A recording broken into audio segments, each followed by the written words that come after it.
참 찬양이 좋은 것 같습니다. 이렇게 뵈니까 마스크를 끼고 있지만 참 반갑다는 생각이 들고요. 우리 보니까 초등학생도 있고 또 중학생도 있고 우리 청년들도 있고 고등학생도 있나요? 네.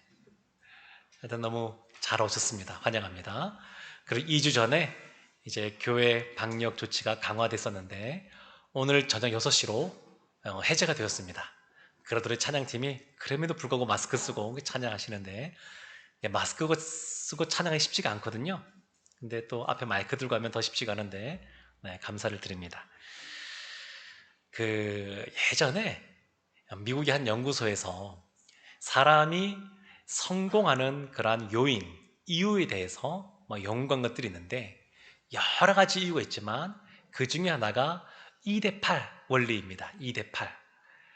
근데 2대8 원리가 여러 개 많이 쓰이지만 이 사람이 성공하는 것과 관련하여서도 연구된 것이 있습니다. 본인이 갖고 있는 어떤 전문적인 지식, 능력, 본인이 갖고 있는 것들은 사람이 성공하는데 2밖에 해당이 안 되고 나머지 8은 뭐냐? 그것은 다른 사람과의 관계, 다른 사람과 팀 생활을 할 수 있는 그런 것들, 그런 것들이 대인 관계와 관련된 것들이 8을 차지한다고 그럽니다. 그러니까 이 8에 대한 것을 좀 소홀히 하는 사람, 그리고 좀 약한 사람들은 내가 능력이 이렇게 있는데 왜 내가 승진이 안 되고 왜 사업에 성공을 못하고 이러느냐? 그런 불만과 불평이 생길 수가 있습니다. 그런데 이 8이 중요하다는 겁니다. 8. 근데 사람이 태어날 때부터 다른 사람과 사교적인 그러한 사람도 있습니다. 성향적으로. 그리고 다른 사람과 잘 어울리는 사람들이 있습니다. 그런데 그렇지 않단다 할지라도 예수 믿는 사람들은 주님 안에서 믿음이 성장하고 성품이 주님을 닮아가는 성품으로 성숙해지다 보게 되면 자연스럽게 대인 관계가 원활하게 될 수밖에 없습니다. 그것은 그렇게 될 수밖에 없습니다. 왜냐하면 예수님께서 우리로 하여금 너희들은 화평케 하는 자가 되라 그랬거든요. 그러니까 예수 믿는 사람이 세월이 지나갈수록 믿음이 성장하고 성품이 또 성숙하게 변화되어야 되면 그 사람은 가는 곳마다 화평케 하는 자이기 때문에 어디 가서든지 다 환영을 받게 되어 있습니다. 그래서 교회에서도 어떤 중요한 어떤 직책을 맡기거나 또 어떤 리더십을 부여하거나 또 어떤 직분을 줄 때도 가장 첫 번째가 그 사람이 어떤 능력이 있느냐 이것이 아닙니다. 그것이 아니고 세상에서 어떤 지위가 있느냐 그것도 중요하지 않습니다. 그 사람이 얼마나 예수님을 닮아갔느냐, 그 사람이 얼마나 사랑의 마음으로 다른 사람과 함께하고 사람을 세워주고 그런 사람이냐, 이것이 훨씬 더 중요한 것을 볼 수 있습니다. 왜냐하면 우리는 다 주님 앞에서 아무리 능력이 있어 봐야 도토리 키재기 정도입니다. 주님 보시기엔 다 그렇습니다. 그러니까 주님께서는 그래서 우리에게 약한 우리에게 능력을 주시기 때문에, 연약한 우리에게 힘을 주시기 때문에 우리가 그런 걸로 사역도 감당하는 것이고 또 교회에서 섬기는 것이고 또 살아갈 힘도 얻게 되는 것이지 않겠습니까? 그러니까 우리의 능력이 별로 중요하지가 않아요. 중요하지 않고 우리가 주님 앞에 쓰임 받기에 얼마나 잘 준비되어 있느냐, 이것이 더 중요한 것을 볼 수 있습니다. 예수님께서 제자들을 부르실 때 보게 되면 아주 성품이 잘 다듬어진 사람만 제자로 부르신 것은 아닙니다. 우리가 아는 것처럼 베드로는 아주 다혈질적인 사람 아니겠습니까? 그냥 열정이 넘쳐나는 사람입니다. 그냥 앞뒤 분간 안 하고도 막 달려가기도 하는 사람입니다. 심지어 3년 동안 같이 사역했음에도 불구하고 예수님과 같이 따라다녔음에도 불구하고 마지막 겟세마네 동산에서도 먼저 칼을 빼들어서 그냥 말고의 귀를 잘라버리는 그런 사람이 이 베드로였습니다. 그렇지만 이런 베드로도 예수님으로 말미암아 그 성품이 다듬어지고 처음에는 젊었을 때는 본인 뜻대로 살았지만 나이가 들어서는 주님께서 인도하는 대로 그러한 삶들을 살았고, 기록에 의하면 네로 황제 때 사도 바울도 순교했는데 베드로도 그때 순교한 걸로, 그는 예수님처럼 똑바로 죽을 수 없어서 거꾸로 죽겠다고 그래서 십자가에 거꾸로 달려서 죽은 걸로 그렇게 기록에 남아있는데, 그게 사람이 변화되게 됩니다. 또 예수님과 함께 많이 다녔던 제자 중에 야고보와 요한, 우리의 아들들이라는 그런 별명도 있는 참 이렇게 이 다혈질적인 사람들이 좀 있었던 것 같습니다. 그리고 이 사람들은 보게 되면 누가 크냐라고 서로 논쟁 벌였던 사람들 아니겠습니까? 제자들 앞에서 내가 더 크다 이렇게 자랑했던 사람들. 뭐 이게 표현이 맞는지 모르겠는데 요즘은 그런 표현도 많이 쓰던데 나대기를 즐겨하는 사람들, 네, 그런 사람들이 제자로 부름받았던 겁니다. 그런데 이런 사람들도 다 변화되어져서 야고보는 그 누구보다 먼저 순교한 사람이 되었고 순교할 만큼 준비가 되었기 때문에 순교하는 겁니다. 그러니까 순교, 혹시 그런 분 계실지 모르겠는데 나는 정말 순교가 너무 두려워요, 걱정할 필요 없습니다. 그런 분 순교 안 합니다. 안 하고 다 순교할 만큼 준비가 된 사람들, 그런 사람들이 순교하는 겁니다.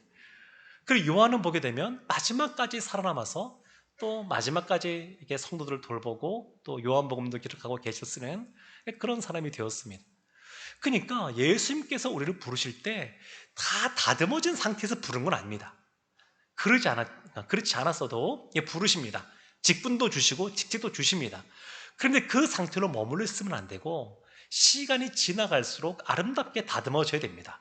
부서지고 깨지고, 네, 또 다듬어져서 누구하고 잘 어울릴 수 있는, 그냥 그것은 인간성이 좋다 뭐 이런 관계가, 이런 문제가 아니고요.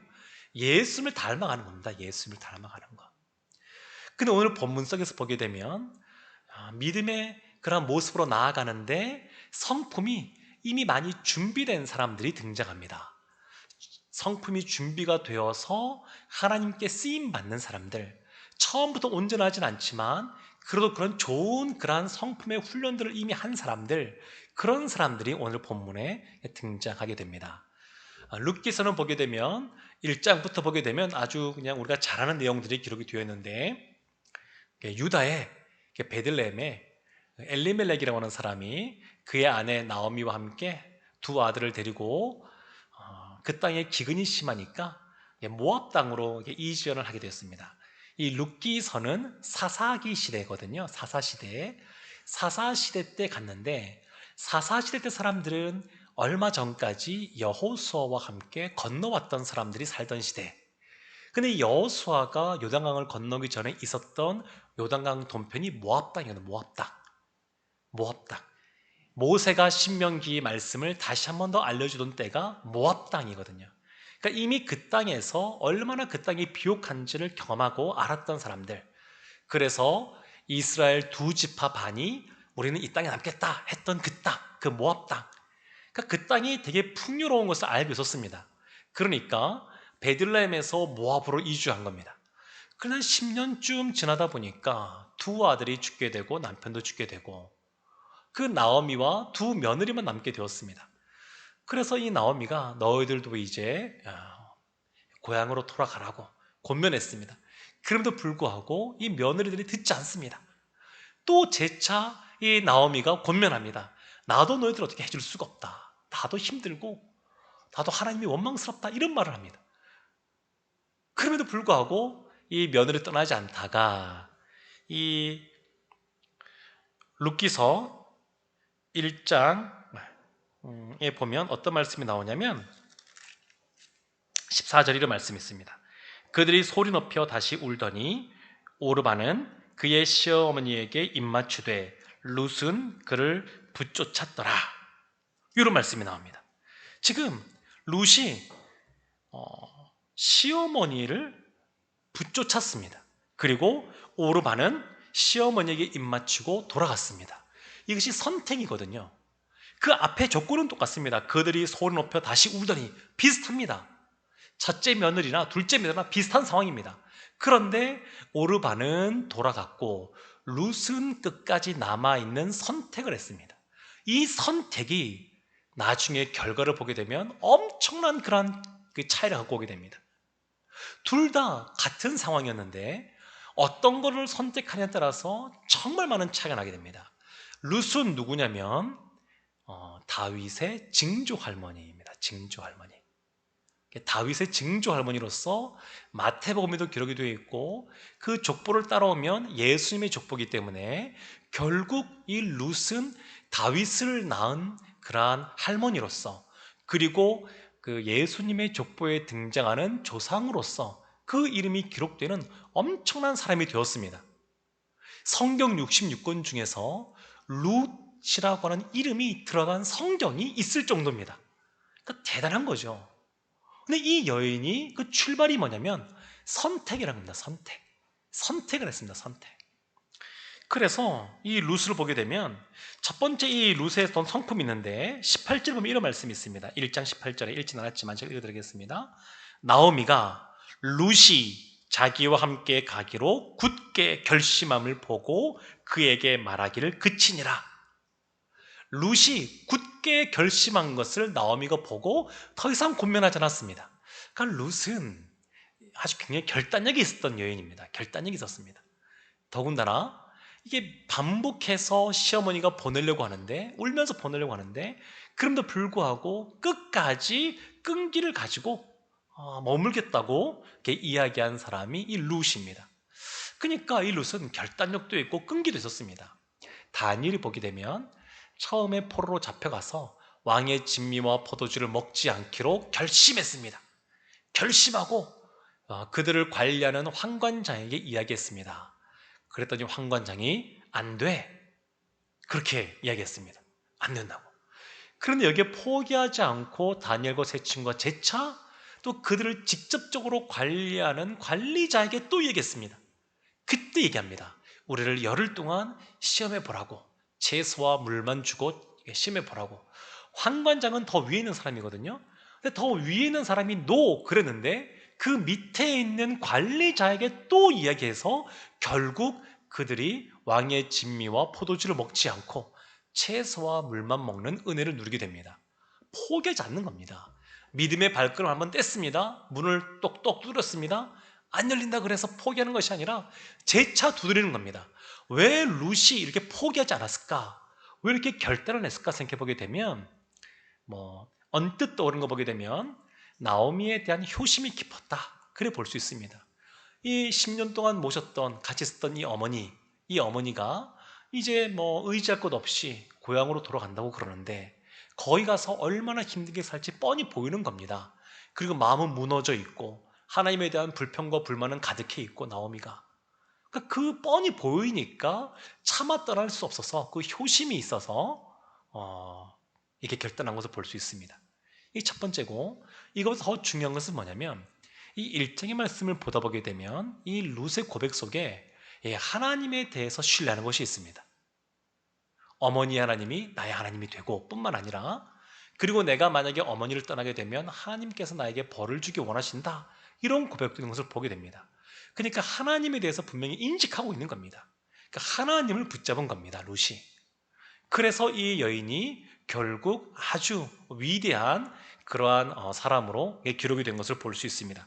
두 번째 있습니다. 두 번째는 룻기 2장 2절, 오늘 읽었던 말씀인데요. 이렇게 되어 있습니다.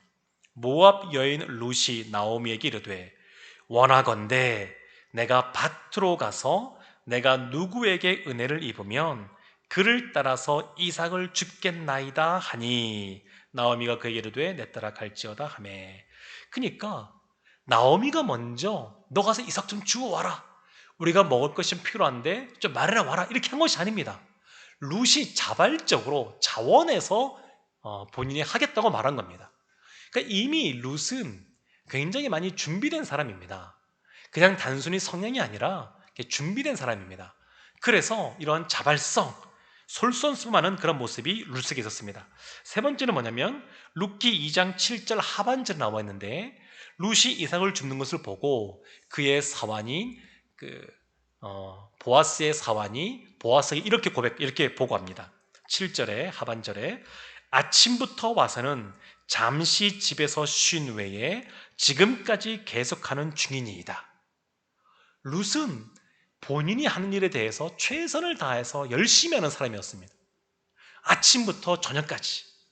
낮에는 유대인들은 원래 그 지역이 너무 뜨거운 시간이 뜨겁다 보니까 낮에 오침하는 시간이 원래 있습니다. 그 시간에 잠깐 가서 오침했을까 생각해보게 되면 아마 시어머니 나오미를 섬기기 위해서 제대로 쉬지도 못하지 않았을까 싶습니다. 밭에 오가는 시간이 있고 또 밥도 차려드려야 되고 아마 그랬을 거니까 별로 쉬지도 못했을 것 같습니다. 아침부터 저녁까지 열심히 최선을 다하는 사람, 그런 사람이 룻이었습니다. 그래서 이 룻은 결단력도 있었고 자원하는 마음도 있었고 그런 자발성도 있었고 그리고 열심히 최선을 다하는 그러한 모습이 기본적으로 갖춰진 상태에서 보아스를 만나게 됩니다. 그리고 그 이후에 뭐 3장, 4장 넘어가게 되면 또 다른 내용도 나오게 되는데 하여튼 이 기본적으로 이 룻이 그렇게 준비된 상태에서 있는 것을 볼 수가 있습니다. 오늘 말씀에서는 이게 보아스가 좀 더 중점적인 인물입니다. 보아스는 예수님의 모형이라고 일컬어질 만큼 이미 하나님의 사람으로서 잘 준비된 사람입니다. 그의 성품이 잘 다듬어진 사람입니다. 훈련된 사람입니다. 성품은 훈련이 필요하거든요. 훈련이 된 사람입니다. 4절 말씀 보면 이런 말씀이 있습니다. 마침 보아스가 베들레헴에서부터 와서 베는 자들에게 이르되 여호와께서 너희와 함께 하시기를 원하노라 하니 그들이 대답하되 여호와께서 당신에게 복 주기를 원하나이다 하니라. 여호와께서 너희와 함께 하기를 원하노라. 축복을 하는 겁니다. 축복. 이 보아스는 축복하는 사람이었습니다. 축복하는 사람. 여호와께서 너와 함께 하기를 원한다. 하나님이 함께 하시면, 임마누엘 함께 하시면 그것보다 더 큰 복이 없습니다. 걱정할 것 없습니다. 하나님이 우리와 함께 하시면 염려할 것이 전혀 없습니다. 아무리 상황이 어려운 것처럼 보이고 그냥 예측이 전혀 안 되는 그런 깜깜한 것처럼 보일지 몰라도 하나님이 계시면 잘 될 줄로 믿습니다. 그게 진정한 복입니다. 그러니까 보아스가 그렇게 축복하는 겁니다. 여호와께서 너와 함께 하기를 원한다. 이것이 큰 복입니다. 큰 복. 우리도 말을 할 때에 옆에 있는 사람들, 다른 사람들을 살리는 말을 해야 됩니다. 그냥 우리가 하는 말을 통해서 상대방이 낙담케 하거나 좌절케 하거나 또 상대방이 마음에 상처를 입거나 또 그런 말로 말미암아 저주하거나 그러면 안 됩니다. 로마서 12장 14절이라는 말씀이 있습니다. 너희를 박해하는 자를 축복하라. 축복하고 저주하지 말라. 너희를 박해하는 사람, 너희의 원수, 너희의 대적에게도 저주하지 말고 축복하라는 겁니다. 축복하라고 사도 바울이. 그러니까 우리는 축복의 말을 하는 겁니다. 아브라함 때문에 우리가 아브라함처럼 복을 비는 사람도 되어야 되지만 이것은 신약 시대를 살아가는 그리스도인들도 마찬가지입니다. 우리는 다른 사람들을 살리는 말을 해야 됩니다. 살리는 말. 아무리 옆에 있는 사람이 부족한 것 같아도 또 여러 가지 문제가 있는 것처럼 보여도 사랑의 마음을 가지고 격려해주고 위로해주고 세워주고 우리의 말로 말미암아 사람들이 살아나게 해야 됩니다. 이것은 우리의 자녀를 향해서도 마찬가지입니다.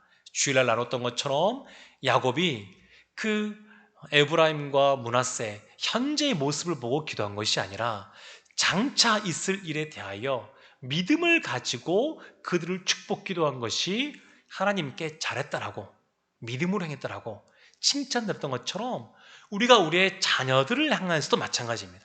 지금의 모습을 보고 말씀하시거나 기도하시면 안 되고 지금이 아니라 장차 하나님께서 우리의 자녀들과 함께 행하실 때 우리의 손주들과 함께 행하실 때 어떤 일이 벌어질 건지 믿음으로 바라보고 기도하시고 권면하셔야 됩니다.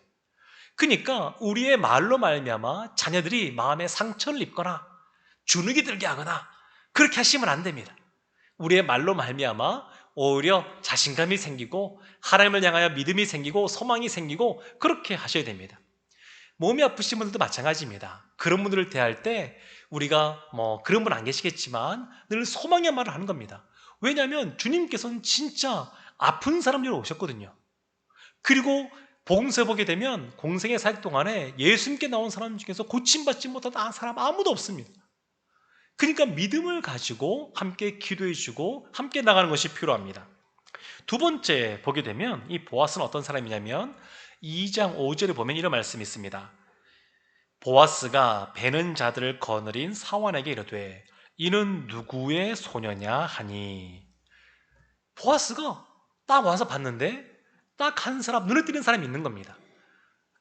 그러니까 사람에게 주위에 있는 사람에게 다른 사람에게 관심이 있는 사람입니다. 관심이 없는 것이 아니라 그냥 자기 자신만 생각하는 사람이 아니라 다른 사람을 돌아보고 다른 사람에게 관심 있는 사람이었습니다. 보아스는. 11절에 이런 말씀이 있습니다. 보아스가 그에게 대답하이르되 내 남편이 죽은 후로 내가 시어머니에게 행한 모든 것과 내 부모와 고국을 떠나 전에 알지 못하던 백성에게로 온 일이 내게 분명히 알려졌느니라. 얼굴은 처음 보지만, 그래서 그 사람이 누군지 몰랐지만 이름을 듣는 순간, 모압 여인 나오미의 며느리를 듣는 순간 알고 있었던 겁니다. 이미 소식을 들어서 알고 있었습니다.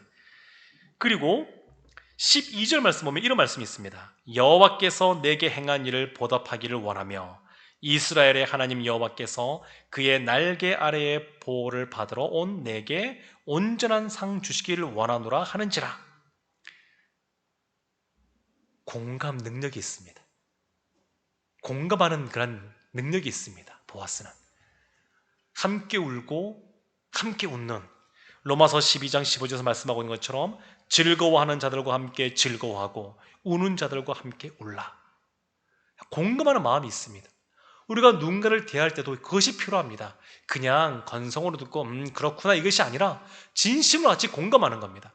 그들의 아픔이 있으면 같이 아파하고, 슬픈 일이 있으면 같이 울어주고, 기쁜 일이 있으면 같이 즐거워해주고, 누가 잘 됐다고 할 때 배아파하는 것이 아니라 정말 같이 축하해주고. 이 보아스는 주위에 있는 사람들, 다른 사람에게 관심이 있었고 또 그런 공감 능력이 있었습니다.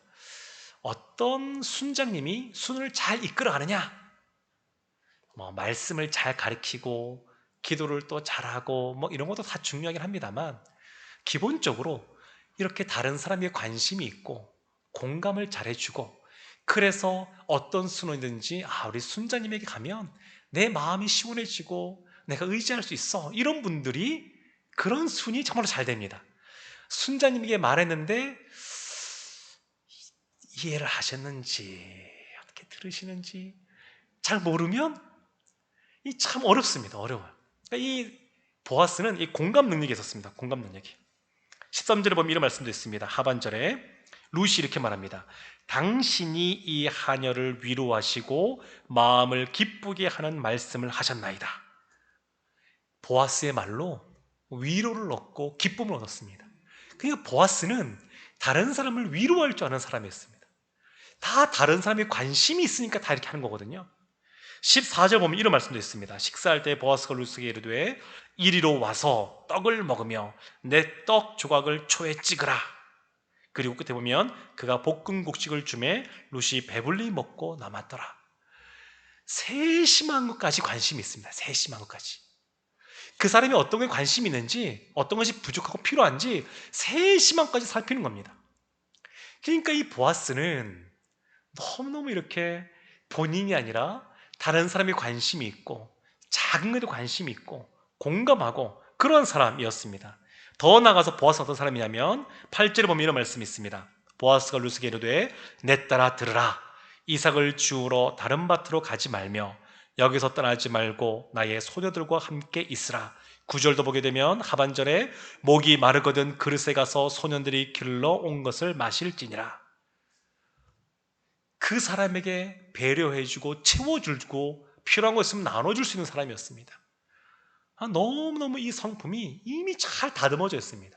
그래서 이 보아스를 보면서 예수님을 우리가 바라볼 수가 있습니다. 예수님은 보아스보다 더 좋으신 분이십니다. 그래서 우리에게 축복을 하시는 분이시고 또 우리에게 관심 있으시고 우리를 공감하시며 우리의 필요들을 채워주시는 그러한 분이 주님인 것을 볼 수가 있습니다. 사랑하는 성도 여러분, 시간이 조금 같지만 조금만 더 말씀을 전하겠습니다.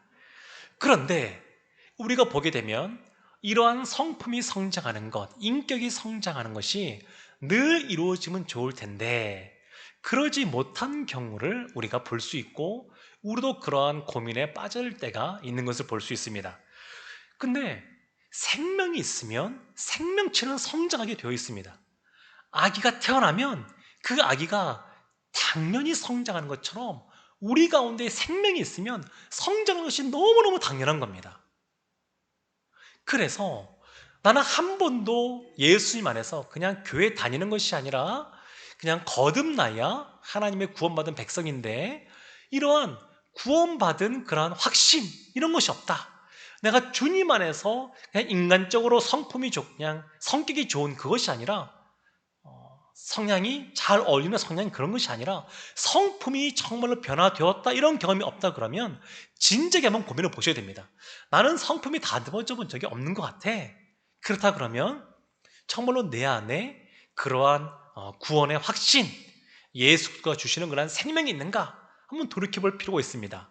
그러나 우리에게 위안이 되는 말씀이 있습니다. 그것이 예레미야 31장 3절에 있는 말씀입니다. 옛적에 여호와께서 나에게 나타나사 내가 영원한 생명으로 너를 사랑하기에 인자함으로 너를 이끌었다 하였노라. 하나님이 영원한 사랑으로 우리를 사랑하시고 인자하심으로 우리를 이끄셨다라고 말씀하고 있습니다. 하나님은 그런 분이십니다.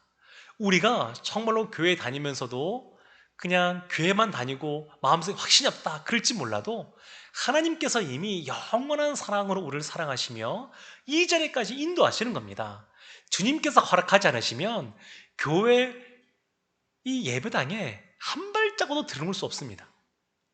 이것이 진짜 어려운 겁니다. 믿지 않는 사람들 중에서 교회 앞마당에 오는 것이 올지 몰라도 이 본당 안에 들어오는 거 진짜 못합니다. 진짜 못합니다. 주님께서 허락하신 사람이어야 들어올 수 있습니다. 그러니까 우리에게 참 위안이 되고 소망이 되는 것 같습니다. 또 하나 있습니다. 그것은 뭐냐면 우리가 영적으로 성장하지 못하고 우리의 성품이 더 주님을 닮아가지 못하고 정체되어 있는 것 같다. 그러면 우리의 죄의 문제가 있는지 영적인 죄, 육적인 죄, 그리고 오랫동안 해결하지 못한 어떤 중독, 나쁜 습관 그런 것이 있는지 돌이켜봐야 됩니다. 이런 것이 하나님과 우리 사이를 가로막고 있습니다. 그래서 이 문제가 해결되어져야 됩니다. 성품이 변화된다, 성화된다라고 하는 것 자체는 성령의 역사입니다. 그러니까 성령이 우리 가운데서 역사해야 되는데 그러한 역사를 가로막고 있는 죄가 있는지 우리가 돌이켜보는 것이 필요합니다. 사랑하는 성도 여러분, 우리는 주님을 닮아가야 되는데 로마서 8장 29절에서 이렇게 말씀하고 있습니다.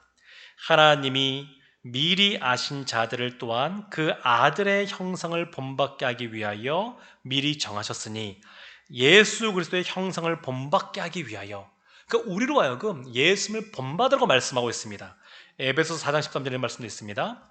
우리가 다 하나님의 아들을 믿는 것과 아는 일에 하나가 되어 온전한 사람을 이루어 그리스도의 장성한 분량이 충만한 데까지 이르니, 그리스도의 장성한 분량이 충만한 데까지 이른다. 한마디로 말하면 우리 안에 예수로 꽉 차야 된다는 겁니다. 예수님으로 꽉 차야 된답니다. 시편 23편 1절에 보면 이렇게 나오지 않습니까? 여호와는 나의 목자시니, 다윗이 이렇게 고백합니다. 근데 우리 같으면 나의 목자는 하나님이십니다 이렇게 고백할 것 같은데 그렇게 하지 않고 여호와는, 하나님은, 이것이 먼저 나옵니다. 왜냐하면 다윗의 마음속에는 하나님으로 가득 찼기 때문에 그렇습니다.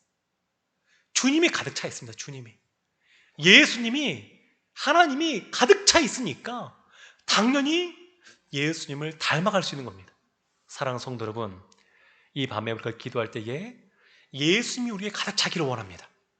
오직 예수 그리스도가, 다른 것 어떤 것도 아닌, 나의 죄악도 아닌 예수가 가득 차기를 원합니다. 성령께서 우리 가운데 빛을 비춰주시면 우리 가운데 구하지 못한, 용서를 구하지 못한 그러한 죄악들이 떠오르게 됩니다. 그러면 그런 것에서 회개하시면 됩니다. 우리 가운데 연약함들이 떠오르게 됩니다. 그것에 대해서 주님께 갖고 나가면 됩니다. 그러면 주님께서 우리 가운데 그 자리만큼 가득 차게 될 줄로 믿습니다.